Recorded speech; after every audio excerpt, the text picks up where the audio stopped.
Hello,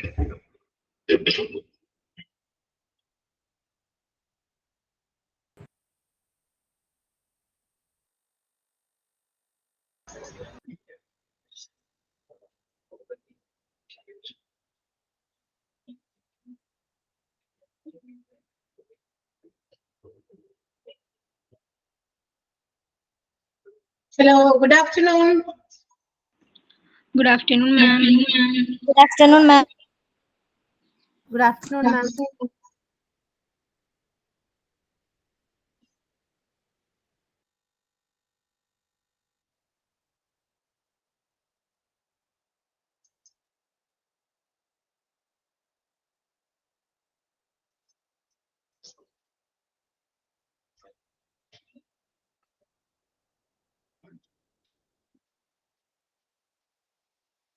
Okay, start ചെയ്യാലോ. Yes, ma'am. കഴിഞ്ഞ ക്ലാസ്സില് എവിടെ വരെയൊക്കെ എടുത്തത്? മെഡിക്കൽ മെയിൻ്റനൻസ് ആൻഡ് എഞ്ചിനീയറിംഗ് വരെയാണ് എടുത്തത്. നമ്മുടെ അഡ്മിനിസ്ട്രേറ്റീവ് ഡിപ്പാർട്ട്മെന്റ് അല്ലല്ലേ, സോറി, സപ്പോർട്ടീവ് ഡിപ്പാർട്ട്മെന്റില് മെഡിക്കൽ മെയിൻ്റനൻസ് ആൻഡ് എഞ്ചിനീയറിംഗ് അല്ലെ, രണ്ടെണ്ണം കൂടി എടുക്കാനുണ്ടായിരുന്നു നമുക്ക് ആ ഒരു ഡിപ്പാർട്ട്മെന്റ് കംപ്ലീറ്റ് ചെയ്യാൻ. സപ്പോർട്ടീവ് ഡിപ്പാർട്ട്മെന്റ്, അതായത് ഹോസ്പിറ്റലിലെ ഡിഫറെന്റ് ഡിപ്പാർട്ട്മെന്റ്സിനെ കുറിച്ചിട്ടാണ് നമ്മൾ പഠിച്ചുകൊണ്ടിരിക്കുന്നത്. മെയിൻലി അത് മൂന്നായിട്ടാണ് ക്ലാസിഫൈ ചെയ്തിരിക്കുന്നത്: medical department, supportive department and administrative department. അങ്ങനെ മൂന്ന് ക്ലാസിഫിക്കേഷൻസ് ആണ്. അതില് സപ്പോർട്ടീവ് ഡിപ്പാർട്ട്മെന്റിൽ ഒരു 12 സപ്പോർട്ടീവ് ഡിപ്പാർട്ട്മെന്റുകൾ ഉണ്ട്. അതിൽ 10 നമ്മൾ പറഞ്ഞു. ഓരോന്നും എന്താണെന്നൊക്കെ മനസ്സിലായോ എല്ലാവർക്കും? ഓരോ ഡിപ്പാർട്ട്മെന്റ് എന്താന്ന് മനസ്സിലായില്ലോ അല്ലേ? ഓരോ ഡിപ്പാർട്ട്മെന്റും അതിൻ്റെതായ ഫങ്ഷൻസ് ആണ് ചെയ്യുന്നത്. ഓരോന്നിനും ഡിഫറെന്റ് ഫങ്ഷൻസ് ആണ്. ഓരോ ഡിപ്പാർട്ട്മെന്റും ഒരുപോലെയല്ല, എല്ലാം ഡിഫറെന്റ് ആണ്. ഓരോന്നിനും പർട്ടിക്കുലർലി അവർക്ക് കോൺസെൻട്രേറ്റ് ചെയ്യേണ്ട കുറെ കാര്യങ്ങളുണ്ട്. ആ കാര്യങ്ങളാണ് ഓരോ ഡിപ്പാർട്ട്മെന്റും ചെയ്യുക. ഇപ്പൊ CSSB എന്ന് പറയുന്ന ഡിപ്പാർട്ട്മെന്റ് ചെയ്യുന്ന കാര്യമല്ല മെഡിക്കൽ റെക്കോർഡ് ഡിപ്പാർട്ട്മെന്റ് MRD ചെയ്യാം. Okay, medical maintenance and engineering എന്ന് പറയുന്ന ഡിപ്പാർട്ട്മെന്റ് ചെയ്യുന്ന കാര്യങ്ങളല്ല മെഡിക്കൽ റെക്കോർഡ് ഡിപ്പാർട്ട്മെന്റ് MRD ചെയ്യുന്നത്, MSW ചെയ്യുന്നത്. ഓരോന്നിനും ഡിഫറെന്റ് ആയിട്ടുള്ള ഫങ്ഷൻസ് ആണ്. അപ്പൊ അതുകൊണ്ട് തന്നെ ആ ഓരോ ഡിപ്പാർട്ട്മെന്റും പ്രൊവൈഡ് ചെയ്യുന്ന ഫങ്ഷൻസ് അല്ലെങ്കിൽ അവരുടെ റെസ്പോൺസിബിലിറ്റീസ്, ഓരോ ഡിപ്പാർട്ട്മെന്റിന്റെയും റെസ്പോൺസിബിലിറ്റീസ് കൂടി ചെയ്യുമ്പോഴാണ് ഒരു ഹോസ്പിറ്റലിന്റേതായ കാര്യങ്ങൾ അത് എല്ലാ രീതിയിലും ഓപ്പറബിൾ കണ്ടീഷനിലേക്ക് മാറുക. അതായത് ഒരു എന്താ പറയാ, ഒരു ഹോസ്പിറ്റൽ എങ്ങനെ ഫങ്ഷൻ ചെയ്യണം, എങ്ങനെ ഓപ്പറേറ്റ് ചെയ്യപ്പെടണം എന്നുള്ളത് ഡിപ്പെൻഡ് ചെയ്യുന്നത് ഈ ഓൾ ടുഗദർ എല്ലാ സപ്പോർട്ടീവ് ഡിപ്പാർട്ട്മെന്റും കൂടി സപ്പോർട്ട് ചെയ്യുന്നതിന്റെ ഫലമായിട്ടാണ് എന്നുള്ള കാര്യം കൂടി നമ്മൾ അറിഞ്ഞിരിക്കണം. അപ്പൊ അതുപോലെ ഇനിയും 2 ഡിപ്പാർട്ട്മെന്റ് ഉണ്ട്. Purchasing department which focus on the purchasing of all supplies and equipments in a hospital. ഒരു ഹോസ്പിറ്റലിലേക്ക് വേണ്ടി വരുന്ന എല്ലാ സാധനങ്ങളും ഉപകരണങ്ങളും വാങ്ങിവെക്കുക അല്ലെങ്കിൽ പർച്ചേസ് ചെയ്യാനുള്ള റെസ്പോൺസിബിലിറ്റി, ഉത്തരവാദിത്തമുള്ള ഡിപ്പാർട്ട്മെന്റ് ആണ് അടുത്തത് purchasing department or material management. What all things are to be purchased in a hospital. കുറെ എക്യുപ്മെന്റുകൾ വേണ്ടി വരും, പലതരത്തിലുള്ള എക്യുപ്മെന്റുകൾ വേണം, മെഡിസിൻസ് വേണം, എല്ലാം എന്തൊക്കെ പർച്ചേസ് ചെയ്യുന്നുണ്ടോ, എന്തൊക്കെ ഹോസ്പിറ്റലിൽ വാങ്ങുന്നുണ്ടോ അതെല്ലാം ഗോ ത്രൂ ചെയ്യുന്നത് ഈ ഒരു ഡിപ്പാർട്ട്മെന്റിലൂടെ ആയിരിക്കാം. അല്ലെങ്കിൽ ഈ ഒരു ഡിപ്പാർട്ട്മെന്റ് അറിയാതെ യാതൊരു രീതിയിലുള്ള പർച്ചേസിംഗും ഹോസ്പിറ്റൽസിൽ നടക്കുന്നില്ല. So it's controlled by the purchasing department. ഇവരുടെ നിയന്ത്രണത്തിന് കീഴിലാണ് എല്ലാ തരത്തിലുള്ള സപ്ലൈസും എക്യുപ്മെന്റ്സും പർച്ചേസ് ചെയ്യപ്പെടുന്നത് എന്നതാണ് ഈ ഒരു ഡിപ്പാർട്ട്മെന്റിന്റെ പ്രത്യേകത. അപ്പൊ പർച്ചേസ് ചെയ്യാൻ, ഹോസ്പിറ്റലിലേക്ക് വേണ്ട ഉപകരണങ്ങളും മറ്റു കാര്യങ്ങളും എല്ലാം പർച്ചേസ് ചെയ്യാനായിട്ട് സപ്പോർട്ട് കൊടുക്കുന്ന ഡിപ്പാർട്ട്മെന്റ് ആണ് purchasing department of material management. മനസ്സിലായോ? ക്ലിയർ അല്ലേ? Yes. And the last department, supportive department is information technology and communication, that is IT എന്ന് നമുക്ക് പറയാം. information technology, IT and communication ആണ്. See, we have to, അതായത് ഒരു hospital ആവുമ്പോൾ, hospital എന്ന് പറയുന്ന ഒരു ബിസിനസ് ഓർഗനൈസേഷന് ഈക്വൽ ആണ്. And they have to communicate many things to the patients. അതായത് പേഷ്യൻസിനും അതുപോലെ ഹോസ്പിറ്റൽ മാനേജ്മെന്റിനും പല കാര്യങ്ങളും അങ്ങോട്ടും ഇങ്ങോട്ടൊക്കെ പരസ്പരം കമ്മ്യൂണിക്കേറ്റ് ചെയ്യേണ്ടത് അത്യാവശ്യമാണ്. For the purpose of communication or to track all the records relating to a patient, relating to their medical affairs or health affairs, all these things have to be communicated to one and another.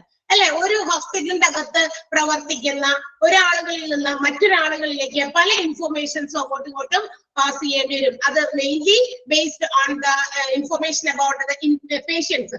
അത് പേഷ്യൻസുമായി ബന്ധപ്പെട്ട records ആയിരിക്കാം കൂടുതലും. അപ്പൊ ഇങ്ങനെയുള്ള കാര്യങ്ങളെല്ലാം തന്നെ record ചെയ്ത് കീപ്പ് ചെയ്താൽ മാത്രമാണ് they can be handed over to any department. ഏതെങ്കിലും ഡിപ്പാർട്ട്മെന്റുകളിലേക്കോ അല്ലെങ്കിൽ മെഡിക്കൽ സ്റ്റാഫിനോ അതല്ലെങ്കിൽ മറ്റേതെങ്കിലും നഴ്സസിനോ അല്ലെങ്കിൽ മാനേജ്മെന്റിന് തന്നെയോ പല കാര്യങ്ങളെ കുറിച്ചിട്ടും അറിവ് അല്ലെങ്കിൽ ഇൻഫോർമേഷൻസ് നേടിയെടുക്കണമെങ്കിൽ ഈ പറയുന്ന കാര്യങ്ങളെല്ലാം തന്നെ റെക്കോർഡ് ചെയ്ത് കീപ്പ് ചെയ്യും.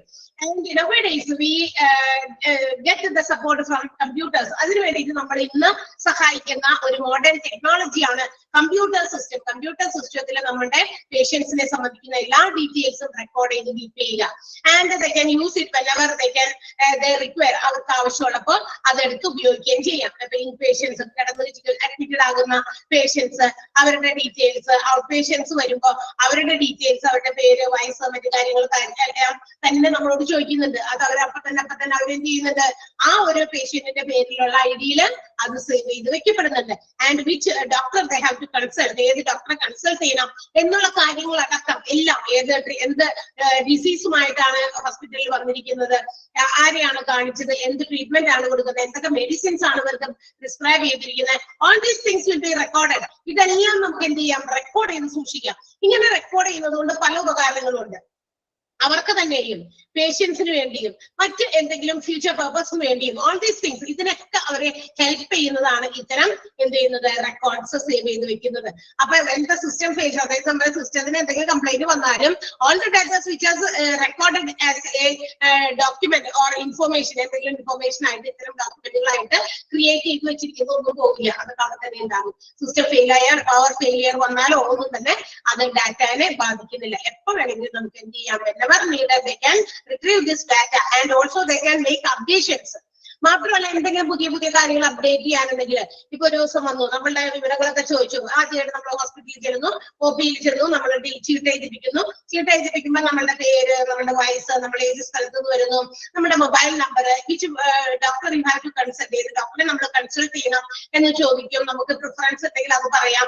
അത് നമുക്ക് അറിയില്ല, ഇന്ന രോഗമാണ് എനിക്ക്, പക്ഷെ അപ്പൊ നമ്മൾ ആരെ കാണണം എന്ന് വെച്ചിട്ട് നമുക്ക് അറിയില്ലായിരിക്കാം, എല്ലാവർക്കും അറിയണമെന്നില്ല ഇന്ന രോഗമാണ്. സോ നമ്മൾ ആ ഒരു ഡിപ്പാർട്ട്മെന്റിലെ ഡോക്ടറെയാണ് കൺസൾട്ട് ചെയ്യേണ്ടത് എല്ലാവർക്കും അറിയണമെന്ന് നിർബന്ധമൊന്നുമില്ല.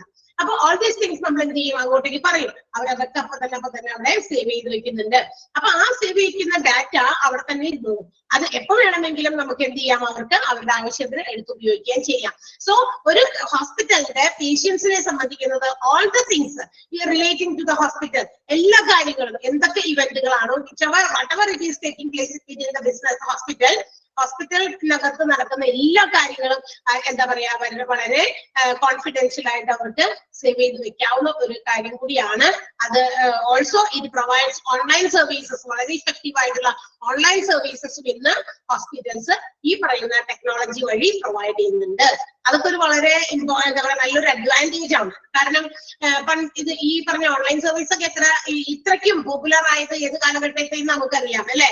കൊറോണ എന്ന് പറയുന്ന ഒരു ഡിസീസ് അല്ലെ, അത് നമ്മളുടെ നാട്ടില് ഒക്കെ പടർന്നു പിടിച്ചപ്പോഴാണ് ഓൺലൈൻ സേവനങ്ങൾക്ക് ഇത്രയധികം പോപ്പുലാരിറ്റി നേടിയത്. എല്ലാം തന്നെ നമ്മൾ എന്ത് സാധനം വാങ്ങിക്കുമ്പോഴും നമ്മൾ നേരിട്ട് പോയി വാങ്ങിക്കാൻ പറ്റാതെ നമ്മൾ ഓർഡർ ചെയ്ത് വരുത്തുന്നു അല്ലെ. അതുപോലെ തന്നെ ഹോസ്പിറ്റൽസിൽ പോകാൻ പറ്റാതിരുന്നപ്പോ ഡോക്ടേഴ്സിനും അതായിരുന്നു കൺവീനിയന്റ്. കാരണം അവർ പറയും പനിയും ചുമയൊക്കെ ആണെങ്കിലും അവർ വരണ്ട, കാരണം അവരുമായിട്ട് കോൺടാക്ട് വന്നു കഴിഞ്ഞാൽ അത് ഡോക്ടർ കൂടി ബാധിക്കാൻ സാധ്യതയുണ്ട്. അപ്പൊ അതുകൊണ്ട് ഓൺലൈനായിട്ട് നമുക്ക് അറിയാവുന്ന ഡോക്ടേഴ്സിനെ നമുക്ക് വാട്സപ്പ് വഴിയോ അത് എന്താ പറയാ വീഡിയോ കോളൊക്കെ ചെയ്ത് നമുക്ക് നമ്മളുടെ കാര്യങ്ങൾ പറയാം. അതുപോലെ തന്നെ അവർ പ്രിസ്ക്രൈബ് ചെയ്യുന്ന മെഡിസിൻസ് അവർ നമുക്ക് പ്രിസ്ക്രൈബ് ചെയ്ത് അതിലൂടെ തന്നെ തരുന്നു. അപ്പൊ നമുക്കത് പോയിട്ട് വാങ്ങിക്കാം, മെഡിക്കൽ ഷോപ്പുകളിൽ പോയിട്ട് നമുക്കത് എടുക്കാം എന്നുള്ള കാര്യങ്ങളൊക്കെ. അപ്പൊ ഇത്രയും പോപ്പുലാരിറ്റി ഈ ഓൺലൈൻ സർവീസസിനും കിട്ടിയത് പണ്ട് മുതലേ ഉണ്ട്.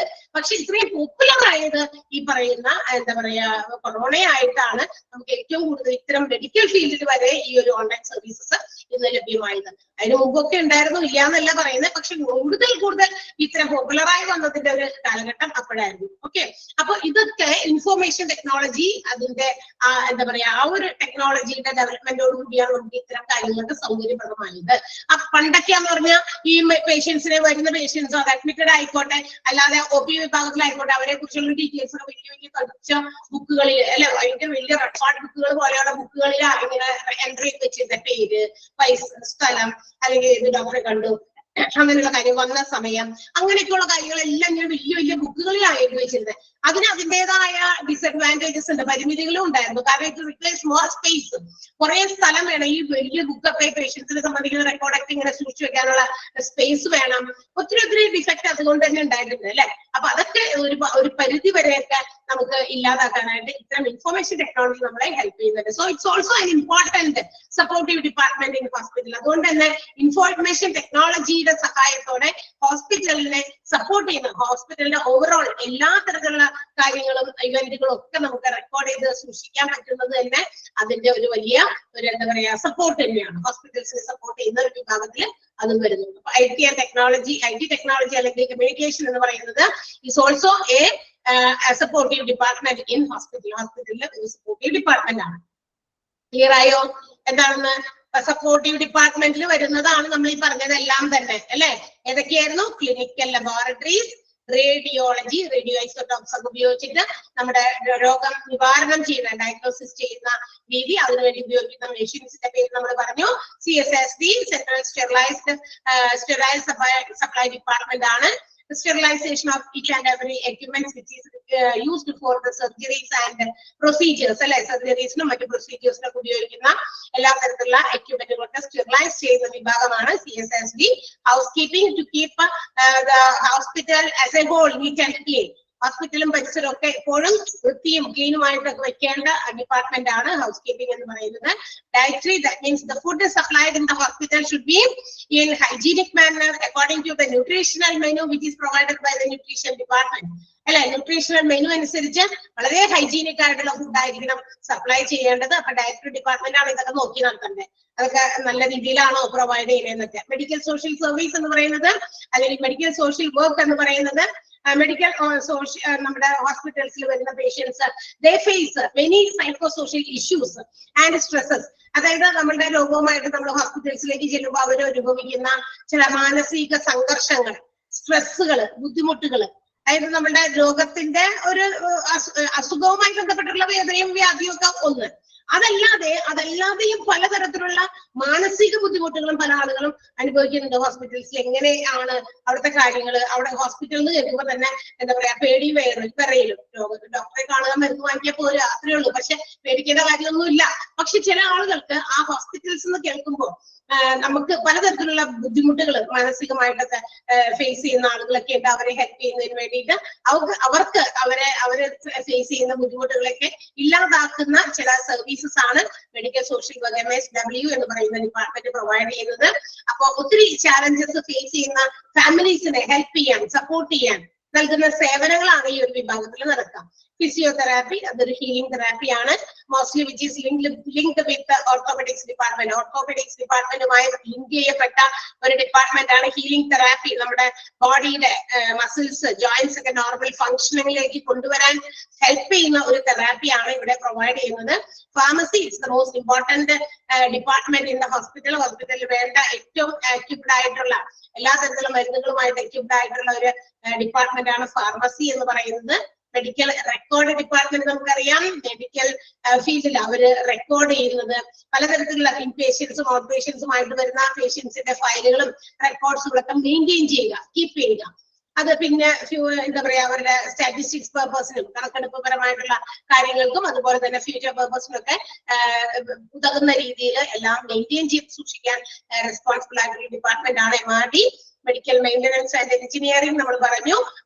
നമുക്കറിയാം ഹോസ്പിറ്റൽസിൽ there are many different kinds of machineries, instruments, അല്ലെങ്കിൽ സ്റ്റീൽ വർക്ക്സ്, അല്ലെങ്കിൽ പ്ലംബിംഗ്, എയർ കണ്ടീഷനിങ്, മെനി ഇൻസ്ട്രുമെന്റ്സും എന്താ പറയാ പലതരം മെഷീൻസും ഒക്കെ ഉപയോഗിക്കുന്നതാണ് ഹോസ്പിറ്റൽസിൽ. ഇതൊക്കെ പ്രോപ്പർ ഫംഗ്ഷനിങ്ങിൽ ആക്കി വെക്കാൻ റെസ്പോൺസിബിൾ ആയിട്ടുള്ള ഡിപ്പാർട്ട്മെന്റ് ആണ് medical maintenance and material engineering department എന്ന് പറയുന്നത്. ഓക്കെ, അപ്പൊ ഇതൊക്കെ ഏതെങ്കിലുമൊക്കെ ബ്രേക്ക് ഡൗൺ ആയി കഴിഞ്ഞാൽ പെട്ടെന്ന് വിളിക്കേണ്ടത് ഈ ഒരു ഡിപ്പാർട്ട്മെന്റിനെയാണ്. ഇന്ന മെഷീൻ കേടായിട്ടുണ്ട്, പെട്ടെന്ന് വരിക. കാരണം ഇവരുടെ കയ്യിലാണ് അത് ഏതെങ്കിലും മെഷീനറീസ് ബ്രേക്ക് ഡൗൺ ആയി കഴിഞ്ഞാൽ ആരെ കോണ്ടാക്ട് ചെയ്താലാണ് ആസ് സൂൺ ആസ് പോസിബിൾ അവർ വന്നത് റിപ്പയർ ചെയ്ത് തരുള്ളൂ. അപ്പൊ ഇവർക്കാണ് അതിന്റെ കാര്യങ്ങൾ അറിയുള്ളൂ, അല്ലാതെ ബാക്കി എല്ലാവർക്കും അറിയണമെന്നില്ല. അപ്പൊ ഇങ്ങനെ ഒരു ഡിപ്പാർട്ട്മെന്റ് എന്തിനു വേണ്ടിയിട്ടാണ്? എല്ലാത്തിനും ഓരോ കാര്യങ്ങളും ഓരോരുത്തരെ അങ്ങോട്ട് ഉത്തരവാദിത്തപ്പെടുത്തി കഴിഞ്ഞാൽ അവരവരുടെ കാര്യങ്ങൾ അവരവർ തന്നെ നോക്കിക്കഴിഞ്ഞാൽ എല്ലാം സ്മൂത്ത് ആയിട്ട് പോകും. എല്ലാം കൂടി ഒരാളെ ഏൽപ്പിക്കുമ്പോൾ ചിലപ്പോൾ നമ്മുടെ മൈൻഡിൽ നിന്ന് വിട്ടുപോകാൻ സാധ്യത. അതുകൊണ്ടാണ് ഹോസ്പിറ്റൽസും പ്രോപ്പറായിട്ട് ഫംഗ്ഷൻ ചെയ്യേണ്ട ഒരു ഇടമാണ്. അതുകൊണ്ട് തന്നെ അത്തരം ബുദ്ധിമുട്ടുകളൊക്കെ ഇല്ലാതിരിക്കാൻ വേണ്ടിയിട്ട് ഇങ്ങനെ ഓരോരുത്തരില് നിക്ഷിപ്തമാക്കിയിരിക്കുകയാണ്. അതുപോലെ തന്നെ പർച്ചേസിംഗ് ഡിപ്പാർട്ട്മെന്റ് എന്ത് പർച്ചേസ് ചെയ്യുന്നോ ഇവരറിയാതെ ഹോസ്പിറ്റൽസിൽ പർച്ചേസ് ചെയ്യപ്പെടുന്നില്ല. അതുപോലെ information technology and communication, all the informations regarding the patients, their medical related affairs, everything should be recorded. എല്ലാം റെക്കോർഡ് ചെയ്ത് കീപ്പ് ചെയ്യുന്നത് നമ്മുടെ കമ്പ്യൂട്ടേഴ്സിന്റെ സഹായത്തോടെയാണ്. Online services are also provided for the patients to help or to keep entire hospital informed. എല്ലാ തരത്തിലുള്ള കാര്യങ്ങളും ഹോസ്പിറ്റൽസിലെ ഇൻഫർമേഷനിലൂടെ അവർക്ക് keep ചെയ്യാൻ പറ്റുന്ന, അതിനുവേണ്ടി ഹെൽപ്പ് ചെയ്യുന്ന ഒരു ടെക്നിക്കാണ്, ടെക്നോളജിയാണ് IT അല്ലെങ്കിൽ കമ്പ്യൂട്ടേഴ്സ് എന്ന് പറയുന്നത്. അപ്പൊ എന്തൊക്കെ നടക്കുന്നു അതെല്ലാം റെക്കോർഡ് ചെയ്ത് കീപ്പ് ചെയ്യാനുള്ള ഒരു സംവിധാനം, അതാണ് ഇൻഫർമേഷൻ ടെക്നോളജിയിലൂടെ സാധ്യമാകുന്നത്. ഓക്കെ, ക്ലിയർ ആയല്ലോ? Supporting departments. And the last department, the hospital departments ne മൂന്നായിട്ട് ക്ലാസിഫൈ ചെയ്തതെന്ന് നമ്മൾ പറഞ്ഞു. അപ്പൊ ലാസ്റ്റത്തെ ക്ലാസിഫിക്കേഷൻ ആണ് അഡ്മിനിസ്ട്രേറ്റീവ് ഡിപ്പാർട്ട്മെന്റ്. അഡ്മിനിസ്ട്രേഷൻ ഇവിടെ നടക്കുന്നത് എന്താണ്? എന്താ പറയാ, ഒരു തരം ഭരണമാണ് അല്ലെ, കൺട്രോളിംഗ് ആണ്, മാനേജ്മെന്റ് ആണ്. അപ്പൊ എന്ത് ഭരണം അല്ലെങ്കിൽ കൺട്രോളിംഗ് അല്ലെങ്കിൽ മാനേജ്മെന്റ് ആണ് നമുക്ക് നോക്കാം. അത് ഏതൊക്കെ മേഖലകളിലാണ് നടത്തേണ്ടത്, എന്തിനെയൊക്കെ മാനേജ് ചെയ്യണം. മോസ്റ്റ് കോമൺലി മാനേജ് ചെയ്യേണ്ട പ്രധാനപ്പെട്ട ചില ഇടങ്ങളാണ്. ഒന്ന് ഹ്യൂമൻ റിസോഴ്സ്, മറ്റൊന്ന് finance, and the last one is administration as a whole.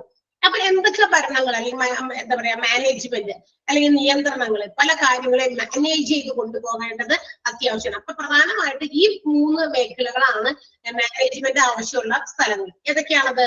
ഒന്നാമത്തേത് ഹ്യൂമൻ റിസോഴ്സ് ആണ്.